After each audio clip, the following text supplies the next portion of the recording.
আজ রবিবারের বাজার কি হবে বলো তো? মাছ না মাংস? মা মা, আজকে মাংসের ঝোল ভাত হবে। রবিবার মানেই তো মাংসের ঝোল ভাত। দিদি যদি মাংস খায়, আমিও মাংস খাবো।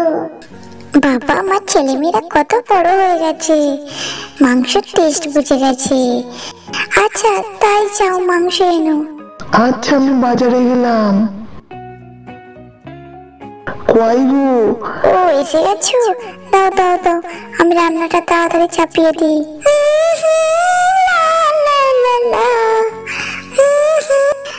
মা মা, মাংসটা কষানো হয়ে গেলে আমাদের দেবে, আমরা খাবো। কষা মাংস দারুণ টেস্ট, যেন মাংসে জল ঢেলে দিও না। না না, তোরা যা, আমি দিচ্ছি। ওই ভাই আয়, ঠাকুমার চুলি কাটুন হচ্ছে, তাড়াতাড়ি আয়। দিদি, খুব সুন্দর গন্ধ বেরিয়েছে। মা কতক্ষণে মাংসটা কষাবে বলতো?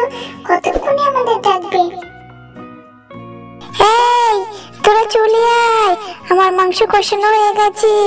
বেশি দেরি করলে মাংসে জল ঢেলে দেবো, তাড়াতাড়ি আয়। কেমন হয়েছে রে? মাংসে নুন ঝাল সব ঠিক আছে তো? হ্যাঁ হ্যাঁ মা, খুব সুন্দর হয়েছে, খুব সুন্দর। কই গো, খেতে এসো। বাহ, আজকে মাংস রান্নাটা খুব সুন্দর হয়েছে তো, খুব সুন্দর হয়েছে। রবিবারটা পুরো জমজমাট হয়ে গেল।